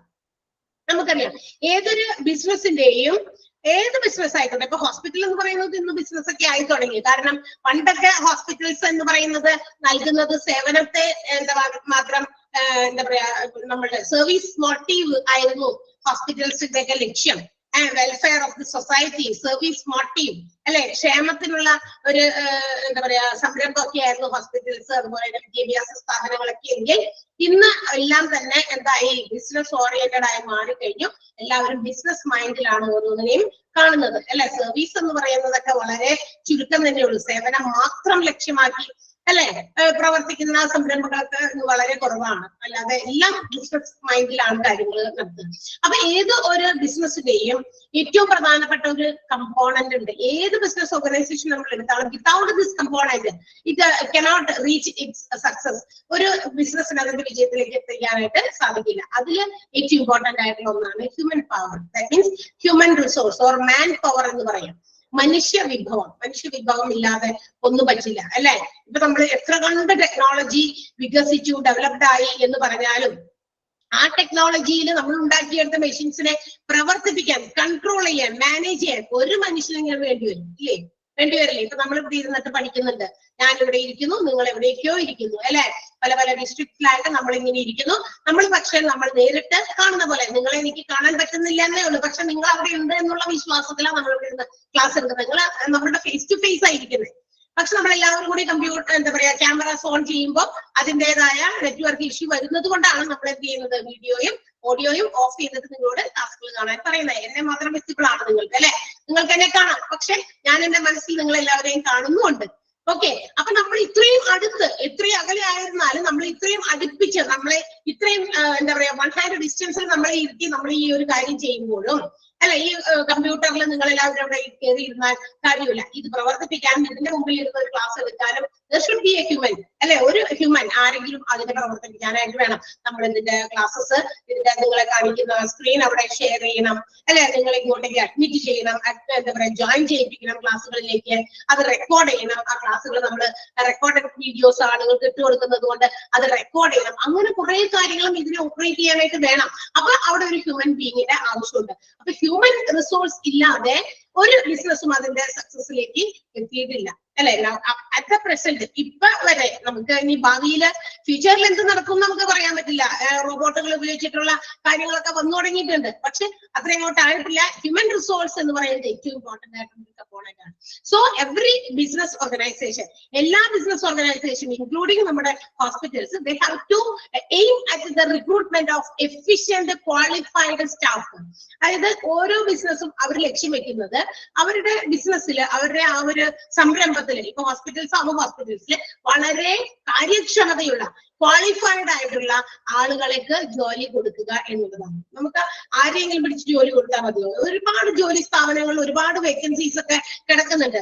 പക്ഷെ അതൊക്കെ ഫില്ല് ചെയ്യാൻ വേണ്ടത്ര യോഗ്യതയോ കാര്യക്ഷമതയോ ഉള്ള ആളുകളെ കണ്ടുപിടിക്കേണ്ടി വരും. ഇഷ്ടംപോലെ ആളുകൾ പുറത്തുണ്ട്, അല്ലെ? ഒരുപാട് ക്വാളിഫിക്കേഷൻസ് കയ്യിലുള്ളവർ ഇഷ്ടംപോലെ നമുക്ക് ചുറ്റും പുറത്ത് നമുക്ക് കാണാം. ഒരുപാട് ക്വാളിഫൈഡ് ആയിട്ടുള്ള ഒത്തിരി ഡിഗ്രീസും അതുപോലെ തന്നെ PGസും ഒക്കെ എടുത്ത ആളുകളും ഒക്കെ ഇഷ്ടംപോലെ പലതും ജോലി ഇല്ലാതെയും ഒക്കെ നടക്കുന്നുണ്ട്. പക്ഷെ എല്ലാവരും ക്വാളിഫിക്കേഷന്റെ അതിൽ മാത്രം എന്താ പറയാ മുന്നിൽ നിന്നാൽ പോരാ. നമ്മൾ ഒരുപാട് ഡിഗ്രി സമ്പാദിച്ചു, അതിന്റെയൊക്കെ സർട്ടിഫിക്കറ്റുകൾ ഇങ്ങനെ അട്ടിയിട്ട് ഇവിടെ വെച്ചിട്ട് നമ്മളെ കാത്ത് ജോലി വരട്ടെ എന്ന് വിചാരിച്ച് നമ്മൾ ഇവിടെ ഇരുന്നൊരു കാര്യമുണ്ടോ? ഇല്ല. നമ്മൾ ഉണ്ടാക്കിയെടുത്ത വിദ്യാഭ്യാസ യോഗ്യതകളോടൊപ്പം തന്നെ നമ്മളിൽ നിന്നും വരേണ്ടതായിട്ടുള്ള കുറെ കാര്യങ്ങളുണ്ട്, അല്ലെ? കുറെ കാര്യങ്ങളുണ്ട്, കുറെ ഉണ്ട് ആഡ് ഓൺ ചെയ്യേണ്ടത്. ഇതൊക്കെ ആർക്കും നേടിയെടുക്കാം, അല്ലെ? ക്വാളിഫിക്കേഷൻ സർട്ടിഫിക്കറ്റ്സ് ഒക്കെ ആർക്കും നേടിയെടുക്കാം, പഠിച്ചാൽ മതി, അല്ലെ? പഠിച്ചു കഴിഞ്ഞാൽ നമുക്ക് അതൊക്കെ സർട്ടിഫിക്കേഷൻസ് ഒക്കെ നമുക്ക് നേടിയെടുക്കാൻ സാധിക്കും. പക്ഷെ നമുക്ക് നമ്മളിൽ നിന്ന് തന്നെ പുറത്തെടുത്ത് കൊണ്ടുവരേണ്ട കുറെ എന്താ പറയാ നമ്മളിൽ ഇൻവോൾവ് ആയിട്ടുള്ള ഒരുപാട് ക്വാളിറ്റീസ് ഉണ്ട്. We should bring out. അതൊക്കെ നമ്മളിങ്ങനെ പുറത്തേക്ക് കൊണ്ടുവരണം. നമ്മൾ തേടി പിടിച്ചു പോകണം. നമ്മൾ ഇനി ആരും ജോലിയും കൊണ്ടുവരില്ല. നമ്മളാണ് നമ്മൾക്ക് ഉള്ള ക്വാളിഫിക്കേഷൻ അനുസരിച്ച് എനിക്ക് പറ്റുന്ന ഒരു ജോലി, എന്നെ കൊണ്ട് അത് പറ്റും എന്ന കോൺഫിഡൻസോടുകൂടി ചെന്ന് അത് വാങ്ങിച്ചെടുത്ത് വളരെ കാര്യക്ഷമത എഫിഷ്യന്റ് ആയിട്ട് വർക്ക് ചെയ്യണം. ആ ഏത് ജോലി സ്ഥാപനത്തിൽ നിന്നാലും അവർക്ക് വേണ്ടി അവരുടെ ഒരു ആളായി ഒരു ഭാഗമായി നിന്നുകൊണ്ട് പ്രവർത്തിക്കാൻ കഴിവുണ്ട് എന്ന് നമ്മൾ പ്രൂവ് ചെയ്യണം. നമ്മുടെ പെരുമാറ്റത്തിൽ, നമ്മുടെ ആ ഒരു എന്താ പറയാ കൊടുക്കുന്നതിലൂടെയാണ്, നമ്മുടെ സേവനം കൊടുക്കുന്നതിലൂടെയാണ് നമ്മളത് പ്രകടമാക്കേണ്ടത്. അല്ലാതെ ഇതൊക്കെ എനിക്ക് കഴിവുണ്ടെന്ന് പറഞ്ഞ ഉള്ളിൽ അടക്കി വെച്ചുകൊണ്ടിരുന്ന കാര്യമുണ്ടോ? ഇല്ല. ഹ്യൂമൻ റിസോഴ്സ് എന്ന് പറയുന്നത് അപ്പൊ ഏറ്റവും എഫിഷ്യന്റ് ആയിട്ടുള്ളവരെ തെരഞ്ഞെടുക്കാനാണ് ഏത് ബിസിനസ് ആളുകളും ശ്രമിക്കുന്നത്. അതുപോലെയാണ് ഹോസ്പിറ്റൽസിലും. നഴ്സിംഗ് കഴിഞ്ഞ് ഇഷ്ടംപോലെ ആളുകൾ പുറത്തിറങ്ങുന്നുണ്ട്, അല്ലെ? ഇപ്പൊ +2 സയൻസ് എടുത്ത കുട്ടികൾ എല്ലാവരും പോകുന്നത് BSc നഴ്സിംഗിനാണ്. ഇന്നിപ്പോ കുറച്ചൊക്കെ മാറ്റി പിള്ളേർ ചിന്തിച്ചു തുടങ്ങി. PSc എന്താ പറയാ നമ്മുടെ +2 സയൻസ് എടുത്തു കഴിഞ്ഞാൽ അപ്പൊ തന്നെ BSc നഴ്സിംഗ് തന്നെ വേണമെന്ന് നിർബന്ധമില്ല. ഓപ്പർച്യൂണിറ്റീസ് അവരുടെ മുമ്പിൽ ഭയങ്കര വൈഡ് ആയിട്ട് ഇങ്ങനെ ഓപ്പൺ ആയിട്ട് കിടക്കുന്നുണ്ട്. ഏത് വേണമെങ്കിലും സെലക്ട് ചെയ്യാം. ഇന്ന് അവർക്ക് അത് സെലക്ട് ചെയ്യാനും അവർക്ക് തന്നെ സ്വന്തമായിട്ട് അന്വേഷിച്ച് കണ്ടുപിടിക്കാനും അവർക്ക് മീഡിയാസ് ഹെൽപ്പ് ചെയ്യുന്നുണ്ട്. പണ്ട് നമ്മളൊക്കെ ആയിരുന്നപ്പോ പഠിച്ചിരുന്നപ്പോഴൊക്കെ ഇതൊന്നും പറഞ്ഞു തരാൻ ഒരു മനുഷ്യരും ഉണ്ടായിരുന്നില്ല. അതുകൊണ്ട് ഒരു വര ഇങ്ങനെ വരച്ചിട്ടുണ്ടായിരുന്നു. ഇത് കഴിഞ്ഞാൽ അപ്പുറത്തേക്ക് ചാടി അവിടെ ഇരുന്നു, അതാണ് നിന്റെ അടുത്ത കോഴ്സ്. അത് കഴിഞ്ഞാൽ അവിടെ നിന്ന് ചാടി അടുത്ത കോഴ്സ് ഇത്, അല്ലെ? അങ്ങനെ പറഞ്ഞ് നമ്മൾക്ക് ഓരോ വഴി ഇങ്ങനെ ഒരുക്കി അവിടെ വെച്ചിട്ടുണ്ടായിരുന്നു, അല്ലെ? അത്രയും മാത്രമേ അവർക്ക് അറിയുള്ളൂ. പറഞ്ഞിട്ട് കാര്യമില്ല. അവരെ കുറ്റം നമ്മുടെ പാരന്റ്സിനെ കുറ്റം പറയുന്നതല്ല, അവരെ പറഞ്ഞിട്ട് കാര്യം. കാരണം അന്നത്തെ ഓപ്പർച്യൂണിറ്റീസ്, അന്നത്തെ മീഡിയാസ് ഇതുപോലെ അത്രയും എന്താ പറയാ വളർന്നിട്ടില്ല, ഡെവലപ്ഡ് അല്ല. പക്ഷെ ഇന്ന് കുട്ടികൾക്ക് കുറെ ഓപ്പർച്യൂണിറ്റീസ് ഉണ്ട്. അവർക്ക് മുമ്പിൽ അവർക്ക് സെലക്ട് ചെയ്യാനുള്ള, അവർക്ക് ചൂസ് ചെയ്യാനുള്ള ഒരുപാട് മാർഗങ്ങളുണ്ട്. അതിന് അവരെ ഹെൽപ്പ് ചെയ്യുന്ന ഒരുപാട് മീഡിയാസ് ഉണ്ട്. ഏത് നല്ലത്, ഏത് ചെയ്താൽ നമുക്ക് പെട്ടെന്ന് നമ്മളുടെ എന്താ പറയാ ലൈഫ് സെറ്റ് ആക്കാം, അതാണ് അവരുടെ ഭാഷ, അല്ലെ? ലൈഫ് സെറ്റ് ആക്കുക എന്നുള്ളതാണ് ഏറ്റവും കൂടുതൽ ഇന്ന് കുട്ടികൾ ചിന്തിക്കുന്നത്. നമ്മള് പണ്ടൊക്കെ ഇത്ര പെൺകുട്ടികളൊക്കെ ആണെങ്കിൽ 10-20 വയസ്സ് വരെയൊക്കെ മാക്സിമം പിടിച്ചു നിർത്തണം. അത് എങ്ങനെയെങ്കിലും നമ്മളെ എന്താ പറയാ ബാധ്യത ഒഴിവാക്കുന്നത് പോലെയൊക്കെ കല്യാണം കഴിച്ചു വിടുക എന്നുള്ളതൊക്കെ. കാരണം അവർക്ക് പേടിയാണ്. കാരണം അടുത്ത ഇനി നമ്മള് എത്ര നാൾ ജീവിക്കും അറിയില്ല. അപ്പൊ മക്കളൊക്കെ എത്രയും പെട്ടെന്ന് അവരൊക്കെ ലൈഫ് സെറ്റ് ആക്കാൻ വേണ്ടിയിട്ട് ചെയ്യുന്ന കാര്യങ്ങൾ. പക്ഷെ ഇന്ന് കുട്ടികൾ സ്വയം ലൈഫ് സെറ്റ് ആക്കാൻ ഉദ്ദേശിക്കുന്ന അവരുടെ മാർഗങ്ങൾ പഠനത്തിലൂടെ അല്ലെങ്കിൽ ജോലിയിലൂടെയൊക്കെ അവര് നേടിയെടുക്കാനായിട്ട് ശ്രമിക്കുന്നുണ്ട്. ഓക്കെ, അപ്പൊ നമ്മളുടെ എഫിഷ്യൻസി, നമ്മുടെ സ്മാർട്ട്നെസ്, നമ്മുടെ കറേജ്, അതൊക്കെ ഒരുപാട് ഭയങ്കര വലിയ ക്വാളിറ്റീസ് ആണ് നമ്മൾ ജോലി നേടിയെടുക്കുന്നതിന്. അത് നേടിയെടുക്കുമ്പോൾ അത് കൊടുക്കാനും ഇന്നത്തെ ബിസിനസ് സംരംഭങ്ങൾ നോക്കുന്നത് ഇത്തരം ക്വാളിഫിക്കേഷൻസ് തന്നെയാണ്. നമ്മളുടെ സർട്ടിഫിക്കേഷൻസ് മാത്രം നോക്കിയിട്ടല്ല ഇന്ന് ആളുകൾക്ക് ജോലി ഉണ്ട്. ഹൗ എനർജറ്റിക് ദേ ആർ, എത്ര എനർജി അവർക്കുണ്ട്, അവര് എത്രത്തോളം നമുക്ക് വേണ്ടിയിട്ട് അവരുടെ ഫുൾ ഇങ്ങോട്ട് പുറത്തേക്ക് തരും എന്നുള്ളത് എല്ലാം നോക്കാനായിട്ടുള്ള പല രീതിയിലും നമ്മളെ എന്ത് ചെയ്യുന്നുണ്ട്, ഇന്റർവ്യൂയിലൂടെയും മറ്റു പല ടെസ്റ്റിങ്ങിലൂടെയും അവരൊക്കെ നോക്കി മനസ്സിലാക്കിയിട്ടാണ് റിക്രൂട്ട് ചെയ്യുന്നത്. അപ്പൊ ഹ്യൂമൻ റിസോഴ്സസിനെ സെലക്ട് ചെയ്യുമ്പോൾ അല്ലെങ്കിൽ അപ്പോയിന്റ് ചെയ്യുമ്പോൾ റിക്രൂട്ട്മെന്റ് വളരെയധികം എഫിഷ്യന്റ് ആയിട്ടുള്ള ക്വാളിഫൈഡ് ആയിട്ടുള്ള ഹ്യൂമൻ റിസോഴ്സസിനെ നോക്കിയിട്ടാണ് ഹോസ്പിറ്റൽസ് ജോലി കൊടുക്കുന്നത്. സോ ഇനി മാത്രമല്ല what all things have to be done in the hospital. ഇങ്ങനെ റിക്രൂട്ട് ചെയ്യപ്പെടുന്ന സ്റ്റാഫുകളൊക്കെ എന്തൊക്കെയാണ് ഹോസ്പിറ്റൽസിൽ ചെയ്യേണ്ടത്, അതിനു വേണ്ടിയിട്ടുള്ള പോളിസീസും പ്രൊസീജിയേഴ്സും ഒക്കെ ഉണ്ടാക്കുന്നത് ഈ ഡിപ്പാർട്ട്മെന്റ്, ഹ്യൂമൻ റിസോഴ്സ് ഡിപ്പാർട്ട്മെന്റ്. ജോലിക്ക് എടുക്കുമ്പോൾ ഇവരുടെ ഒരു എന്താ പറയാ മാനേജ്മെന്റിലൂടെയാണ് ഇവരാണ് എങ്ങനെയുള്ള ആൾക്കാരെ ജോലിക്ക് എടുക്കണം, എങ്ങനെയൊക്കെയാണ് റിക്രൂട്ട്മെന്റ് നടത്തട്ടെ എന്നുള്ള കാര്യങ്ങളൊക്കെ തീരുമാനിക്കുന്നു. കൂടാതെ ജോലി കിട്ടിക്കഴിഞ്ഞാൽ ഇവർ ഏത് രീതിയിൽ ഹൗ ടു ബിഹേവ് അല്ലെങ്കിൽ how to proceed in the ഹോസ്പിറ്റലിലെ പ്രൊസീജിയേഴ്സിനോട് എങ്ങനെയാണ് അവര് ചെയ്യേണ്ടത്, ഓരോ കാര്യങ്ങളും ഹോസ്പിറ്റൽസിലെ rules and regulations how to follow, എങ്ങനെ ഫോളോ ചെയ്യണം എന്നുള്ള കാര്യങ്ങളൊക്കെ ഡിസൈൻ ചെയ്ത് പോളിസീസ് ഒക്കെ ഡിസൈൻ ചെയ്ത് വെക്കുന്നതും ഹ്യൂമൻ റിസോഴ്സ് ഡിപ്പാർട്ട്മെന്റ് ആണ്.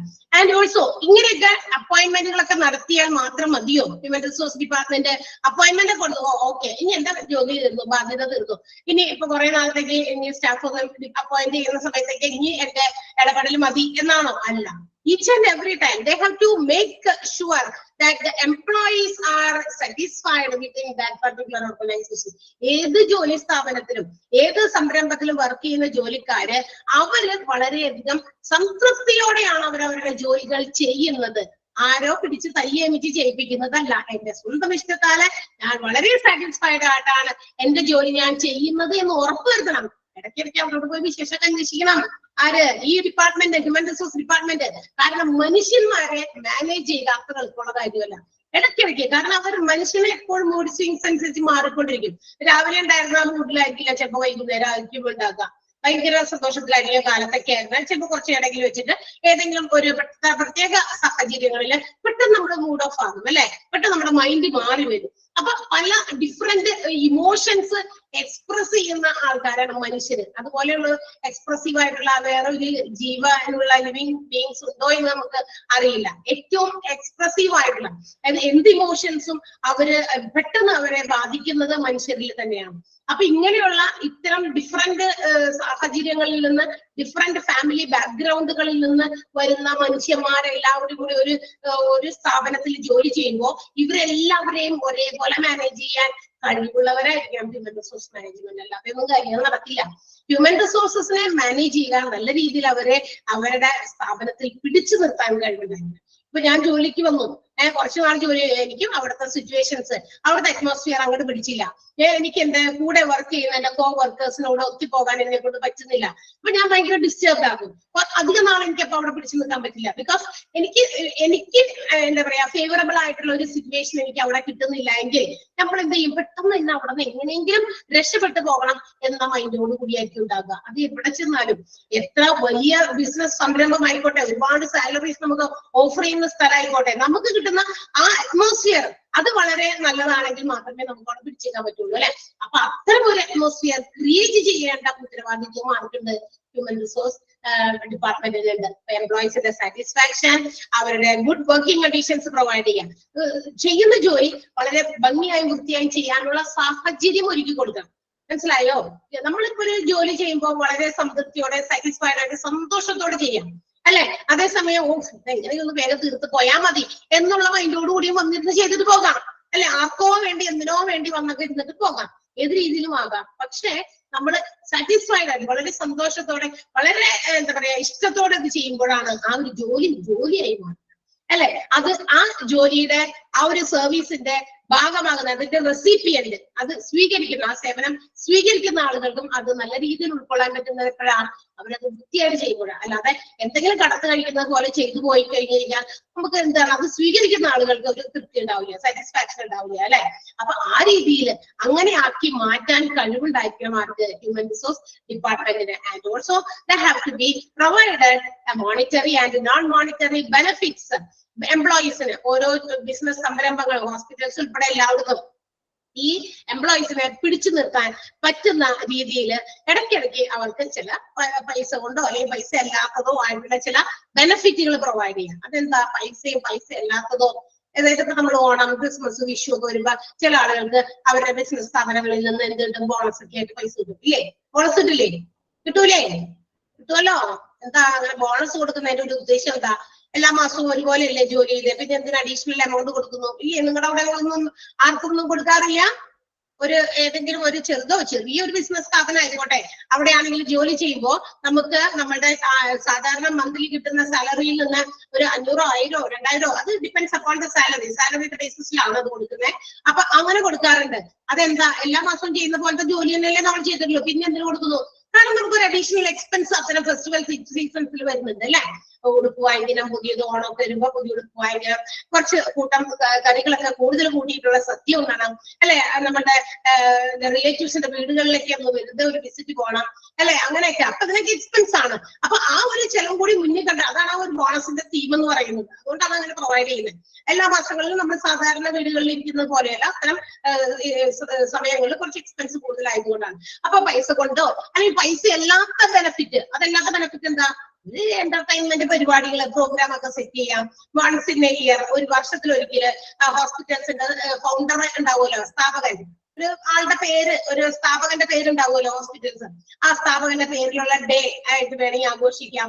അല്ലെങ്കിൽ ഓണമായിരുന്നു, ഓണം എല്ലാവരും കൂടി ഒരുമിച്ച് ഒരു ഓണം സെലിബ്രേഷൻ നടത്താം അല്ലെ. അപ്പൊ അതൊക്കെ ഒരു എന്റർടൈൻമെന്റ് ആണ്, അത് നോൺ മോണിറ്ററി. എന്നിട്ട് അവർക്ക് ഫുഡ്, അന്നത്തെ ദിവസത്തെ എല്ലാ ചെലവുകളും വന്ന് ഹോസ്പിറ്റലിൽ പ്രൊവൈഡ് ചെയ്യാം. ഓക്കെ, അതൊക്കെ നോൺ മോണിറ്ററി, പൈസയായിട്ടല്ലാതെ അവരെ എന്റർടൈൻ ചെയ്യാൻ വേണ്ടി കൊടുക്കുന്ന ഒരു ബെനിഫിറ്റ്. ഓക്കെ, അപ്പൊ അത്തരം കാര്യങ്ങളൊക്കെ പ്രൊവൈഡ് ചെയ്ത് നമ്മളെ അവിടെ പിടിച്ചു നിർത്തണം. നമുക്ക് കിട്ടുന്ന എന്താ പറയാ, ഒരു ബിസിനസ് സ്ഥാപനത്തിൽ കിട്ടുന്ന അവിടുത്തെ ഫേവറബിൾ കണ്ടീഷൻസ്, അനുകൂലമായ സാഹചര്യങ്ങളാണ് നമ്മളെ അവിടെ തന്നെ പിടിച്ചു നിർത്തുന്നത്. അല്ലെങ്കിൽ എന്ത് പറ്റും? നമുക്ക് എങ്ങനെയെങ്കിലും പുറത്ത് ചാടണം, വേറെ എവിടെയെങ്കിലും ഇതിനേക്കാൾ കുറച്ചുകൂടി എന്താ പറയാ ശമ്പളം കുറഞ്ഞ ജോലി ആയാലും കുഴപ്പമില്ല, അവിടെ പോയിട്ട് സമാധാനവും സന്തോഷവും ഒക്കെ കിട്ടുമല്ലോ, അങ്ങനെയുള്ള ഒരു ജോലിയാണ് എനിക്കിഷ്ടം. അപ്പൊ അങ്ങനെ ഒരു അന്തരീക്ഷം സൃഷ്ടിച്ചെടുക്കേണ്ട ഒരു റെസ്പോൺസിബിലിറ്റി ഒരു ഡിപ്പാർട്ട്മെന്റിന്, ഏത് ബിസിനസ് സ്ഥാപനമായാലും. അത് ഹോസ്പിറ്റൽസിനെ കുറിച്ച് നമ്മളിവിടെ പഠിക്കുന്നതുകൊണ്ട് നമ്മൾ ഹോസ്പിറ്റൽസിനെ റിലേറ്റ് ചെയ്ത് പറയാം. ഒരുപാട് നഴ്സസ്, ക്ലീനേഴ്സ്, ക്ലീനിങ് വർക്ക് ചെയ്യുന്നവര്, അതായത് ഏറ്റവും ബോട്ടം ലെവൽ തുടങ്ങി ഏറ്റവും ടോപ്പ് ലെവലിൽ വരെയുള്ള ഒരുപാട് എംപ്ലോയീസ് വർക്ക് ചെയ്യുന്ന ഒരു സ്ഥലമാണ് ഹോസ്പിറ്റൽ. നമ്മളൊന്ന് ആലോചിച്ചാൽ അറിയാം. ഇഷ്ടംപോലെ ഓരോ ഡിപ്പാർട്ട്മെന്റിലെ ഡോക്ടർമാര്, അത് 2, 3, 4 ഡോക്ടർമാർ ഓരോ ഡിപ്പാർട്ട്മെന്റിൽ ഉണ്ടാവും, ഷിഫ്റ്റ് അനുസരിച്ച് ജോലി ചെയ്യാൻ. അതുപോലെ നഴ്സുമാരും ഉണ്ടാകും, ഒരു 1500ഓളം നഴ്സുമാരുണ്ടാവും ഹോസ്പിറ്റൽസിൽ, വലിയ വലിയ ഹോസ്പിറ്റൽസ് ആണെങ്കിൽ. ഫാർമസിയിലും ഒരുപാട് അവരുണ്ടാവും, ഫാർമസിസ്റ്റുകൾ കുറച്ച് പേരുണ്ടാകും. അങ്ങനെ ഓരോ ഡിപ്പാർട്ട്മെന്റിലും അതിൻ്റെതായി നോക്കുമ്പോൾ ഒരു 10,000ഓളം ആളുകൾ ഒരു ഹോസ്പിറ്റലിൽ വർക്ക് ചെയ്യുന്നവർ മാത്രമായിട്ടുണ്ട്. അപ്പൊ ഇവരെയൊക്കെ മാനേജ് ചെയ്ത് അവരെയൊക്കെ സന്തോഷിപ്പിച്ച് ആവശ്യത്തിന് വേണ്ട സമയങ്ങളിൽ അവർക്ക് എന്താ പറയാ ട്രെയിനിങ് ഒക്കെ പ്രൊവൈഡ് ചെയ്ത് സംതൃപ്തിയോടെ കൊണ്ട് നടത്തുക എന്നുള്ളത് ഈ ഒരു ഡിപ്പാർട്ട്മെന്റിന്റെ ചുമതലയാണ്. And after all they have to be, ഇനി ഇവരുടെ ഡിപ്പാർട്ട്മെന്റ് മറ്റൊരു ഏറ്റവും പ്രധാനപ്പെട്ട റെസ്പോൺസിബിലിറ്റി എന്ന് പറയുന്നത് to provide compensation for the services rendered by these employees.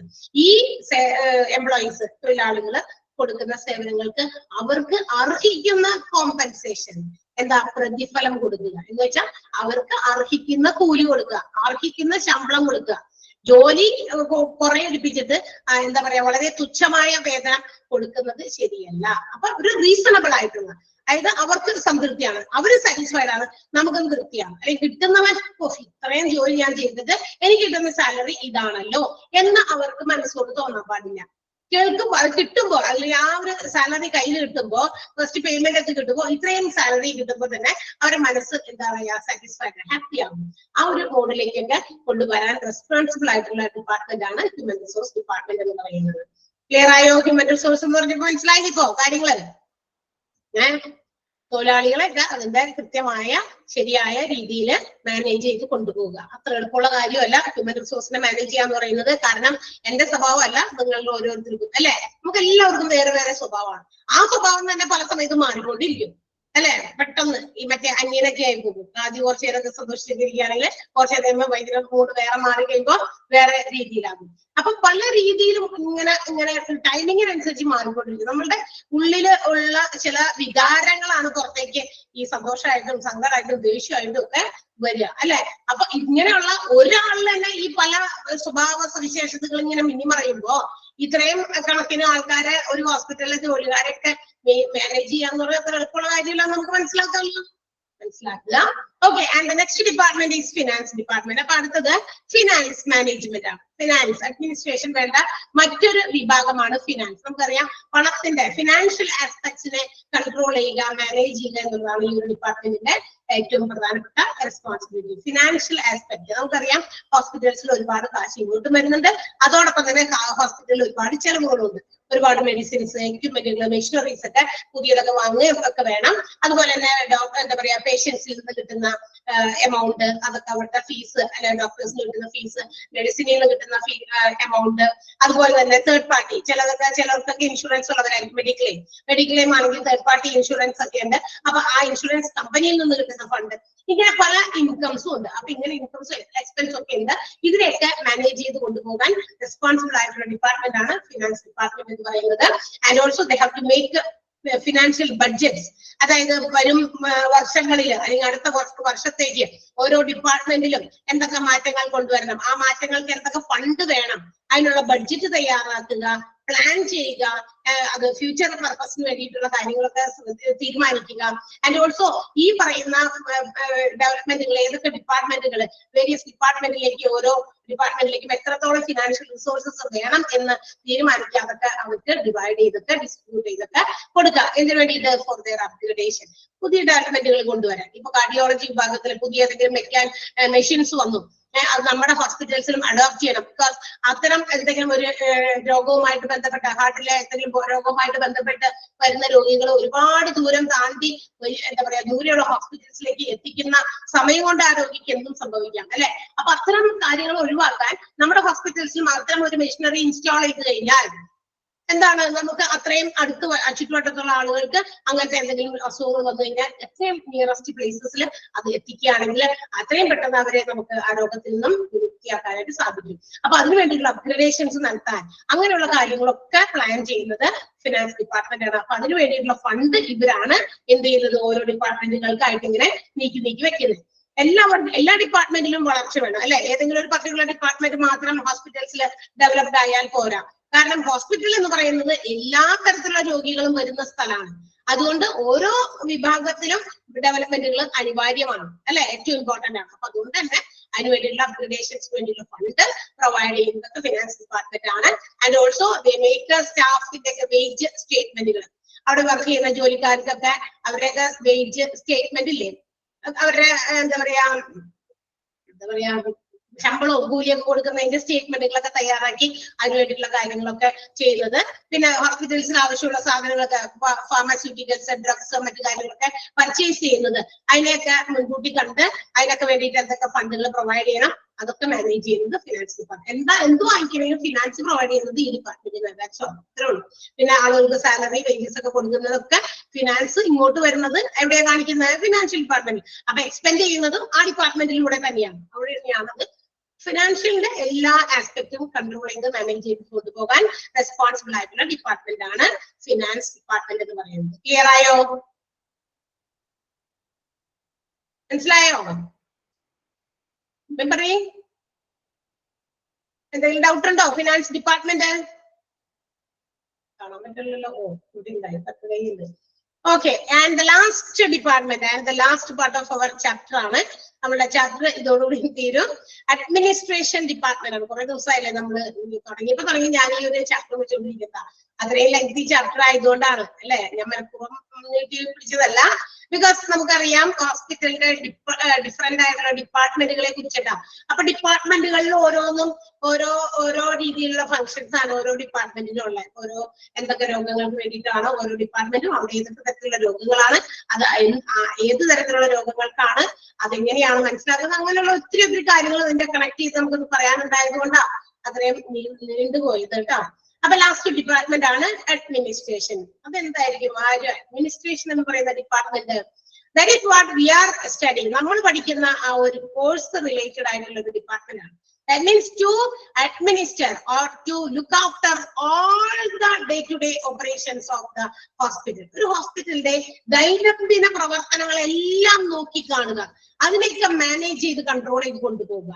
എന്തൊക്കെ പ്രവർത്തനങ്ങൾ ഒരു ഹോസ്പിറ്റലിൽ നടക്കുന്നുണ്ടോ അതിനെല്ലാം നോക്കി കാണുക. ഓരോ ദിവസവും എന്തൊക്കെ കാര്യങ്ങളാണ് നടക്കുന്നത് അല്ലെ ഒരു ഹോസ്പിറ്റൽസിൽ ഒരുപാട് കാര്യങ്ങൾ നടക്കുന്നത്. അപ്പൊ അവിടെയൊക്കെ ഈ പറയുന്ന ഈ ഒരു വിഭാഗത്തിന്റെ കണ്ണു വേണം. അതാണ് നമ്മൾ ആര് ഹോസ്പിറ്റൽ അഡ്മിനിസ്ട്രേഷൻ പഠിക്കുന്ന അതൊക്കെ പഠിച്ച് ആരായി തീരുന്ന ഹോസ്പിറ്റൽ അഡ്മിനിസ്ട്രേറ്റർ ആയി തീരാനുള്ള ഒരു എന്താ പറയാ ഒരു നെട്ടോട്ടത്തിലാണ് നമ്മൾ അല്ലെ. ആ ഒരു വിഭാഗത്തിലാണ് അപ്പൊ ഇത്. അതെ, അപ്പൊ ഇങ്ങനെയുള്ള എല്ലാ കാര്യങ്ങളും നോക്കി മനസ്സിലാക്കുക. വേണ്ട പോരായ്മകളൊക്കെ എവിടെയെങ്കിലുമൊക്കെ ഉണ്ടെങ്കിൽ നികത്തുക. അങ്ങനെയുള്ള എല്ലാ കാര്യങ്ങളും ചെയ്യേണ്ട ഒരു ഡിപ്പാർട്ട്മെന്റ് ആണ് അഡ്മിനിസ്ട്രേറ്റീവ് ഡിപ്പാർട്ട്മെന്റ് എന്ന് പറയുന്നത്. And also they have to look after the paper works of the hospital. ഹോസ്പിറ്റലിന്റെ പേരിൽ ഉണ്ടാകുന്ന എഴുത്തുകുത്ത് പണികളൊക്കെ ഉണ്ടാവുമല്ലോ, പല എഴുത്തുകുത്തുകളൊക്കെ പേപ്പർ വർക്കുകളൊക്കെ അങ്ങനെയുള്ള കാര്യങ്ങളൊക്കെ എൻഷുർ ചെയ്യുന്നതും ഈ ഒരു ഡിപ്പാർട്ട്മെന്റ് തന്നെയാണ്. And also they have to follow ഏതൊക്കെ തരത്തിലുള്ള കാര്യങ്ങള് ഹോസ്പിറ്റൽസിലെ അധികൃതരും മറ്റു ആളുകളൊക്കെ ഫോളോ ചെയ്യണം എന്നുള്ള കാര്യങ്ങളെ കുറിച്ചുള്ള പ്രൊസീജിയേഴ്സ് ഒക്കെ ഉണ്ടാക്കുന്നത് ഡിസൈൻ ചെയ്യുന്നതൊക്കെ ഇവരായിരിക്കും. അത് ഇവര് ഡിസൈൻ ചെയ്ത് മറ്റുള്ളവർ അതൊക്കെ ഫോളോ ചെയ്ത് തന്നെയാണോ പോകുന്നത്. ഒരു ഹോസ്പിറ്റലിൽ അതിൻ്റെതായ രീതികളുണ്ട്. അപ്പൊ അവരെല്ലാവരും അവിടെയുള്ള സ്റ്റാഫുകളും മറ്റംഗങ്ങളും ഒക്കെ തന്നെ ഈ പറയുന്ന പോളിസീസ് ത്രൂ ആണോ അവർ ഫോളോ ചെയ്യുന്നുണ്ടോ എന്നുള്ള കാര്യങ്ങളൊക്കെ മേക്ക് ഷുവർ ചെയ്യണം നമ്മുടെ അഡ്മിനിസ്ട്രേറ്റീവ് ഡിപ്പാർട്ട്മെന്റ്. ആൻഡ് മാത്രമല്ല ഹോസ്പിറ്റൽ ഡിപ്പാർട്ട്മെന്റിൽ ഏതൊക്കെ തരത്തിലുള്ള പേഷ്യൻസ് വരുമ്പോ പേഷ്യൻസ് വന്നത് മുതൽ ഒരു ഹോസ്പിറ്റലിലേക്ക് വന്ന് ആഫ്റ്റർ ഓൾ അവരുടെ ആ ഒരു ഇൽനെസ്സിന് വേണ്ടിയിട്ടുള്ള കാര്യങ്ങളൊക്കെ കംപ്ലീറ്റ് ചെയ്ത് ഹോസ്പിറ്റൽ പുറകോട്ട് വിട്ടു പോകുന്നിടത്തോളം വരെയുള്ള ആ കംപ്ലീറ്റ് എപ്പിസോഡ് അത് മുഴുവനും നോക്കി മനസ്സിലാക്കി അവർക്ക് വേണ്ട അറേഞ്ച്മെന്റും ഓർഗനൈസിങ്ങും അതുപോലെ തന്നെ സപ്പോർട്ടൊക്കെ കൊടുത്ത് പേഷ്യൻസിനെ ഹാപ്പി ആയിട്ട് പടിയിറക്കി വിടുക. അതാണ് ആരുടെ ലക്ഷ്യം നമ്മുടെ അഡ്മിനിസ്ട്രേറ്റീവ് വിഭാഗത്തിന്റെ. ഏതെങ്കിലും രീതിയിൽ പോരായ്മകളൊക്കെ വന്നു കഴിഞ്ഞാൽ ഇവര് കംപ്ലൈന്റ് ചെയ്യും. ആര് നമ്മുടെ പേഷ്യൻസ്. ഇപ്പൊ നമ്മൾ ഏതെങ്കിലും ഒരു സ്ഥാപനത്തിൽ ചെല്ലുമ്പോൾ നമുക്ക് അവിടെ നിന്ന് കിട്ടേണ്ട ട്രീറ്റ്മെന്റ് നമ്മൾ ഈ ട്രീറ്റ് ചെയ്യുകയാണെങ്കിൽ നമ്മൾ അവിടെ മോശമായിട്ട് പെരുമാറുക. ഒരു രോഗിയെ എങ്ങനെയാ പരിഗണിക്കേണ്ടത് ഹോസ്പിറ്റൽസിൽ വരുമ്പോ ആഫ്റ്റർ ഓൾ നമുക്കറിയാം രോഗത്തിൻ്റെതായ പേടി വേദന മറ്റു കാര്യങ്ങളൊക്കെ ആയിട്ട് നമ്മൾ ചെല്ലുന്ന ഒരു ഹോസ്പിറ്റലിൽ അവിടെ നിന്ന് കിട്ടുന്ന പരിഗണന ഏത് രീതിയിലാണെന്ന് കൂടിയും ആശ്രയിക്കുമ്പോൾ നമ്മളൊന്ന് നോക്കിയേ നമുക്ക് മോശമായ രീതിയിലുള്ള പെരുമാറ്റമാണ് നഴ്സസിന്റെ കയ്യിൽ നിന്നോ അല്ലെങ്കിൽ ഡോക്ടേഴ്സിന്റെ നമ്മളോട് മോശമായിട്ട് പെരുമാറി പിന്നെ നമ്മൾ അങ്ങോട്ടേക്ക് പോകാനായിട്ട് താല്പര്യപ്പെടില്ല അല്ലെ. അപ്പൊ ഏത് വിധേനയും ഹോസ്പിറ്റൽസിൽ പോകുന്ന പേഷ്യൻസ് അവർ സാറ്റിസ്ഫൈഡ് ആണോ എന്ന് മനസ്സിലാക്കി അവർക്ക് വേണ്ട എല്ലാ സപ്പോർട്ടും കൊടുക്കുക. ഇന്ന് അതിനു വേണ്ടിയിട്ട് പല ഹോസ്പിറ്റൽസിലും പല കാര്യങ്ങളും ചെയ്യുന്നുണ്ട്. എങ്ങനെ ഈ അഡ്മിനിസ്ട്രേഷൻ വിഭാഗം ചെയ്യുന്ന ഒരു കാര്യമാണ് ഹോസ്പിറ്റൽസിന്റെ എൻട്രൻസിൽ അതായത് എക്സിറ്റ് ചെയ്ത് എൻട്രൻസ് പുറത്തേക്ക് പോകുന്ന വഴിയിലൊക്കെ ഒരു ബുക്ക് അല്ലെങ്കിൽ എന്തെങ്കിലും സംഭവം ഇങ്ങനെ വെച്ചിരിക്കും. ബുക്കും ഒരു പേരൊക്കെ ആയിട്ട്. എന്തിനാ? നമ്മുടെ കമന്റുകൾ രേഖപ്പെടുത്താനാണ്. നമുക്ക് അവിടെ വന്ന് പോയപ്പോ നമുക്ക് കിട്ടിയ സർവീസസ് എങ്ങനെയാണ്, നമ്മൾ സാറ്റിസ്ഫൈഡ് ആണോ, നമുക്ക് ഏതെങ്കിലും തരത്തിലുള്ള പ്രശ്നങ്ങളോ ബുദ്ധിമുട്ടുകളോ ഫേസ് ചെയ്തിട്ടുണ്ടെങ്കിൽ നമുക്ക് നമ്മുടെ ഒരു കമന്റ് ആയിട്ട് നമുക്ക് അവിടെ രേഖപ്പെടുത്തി വെക്കാം.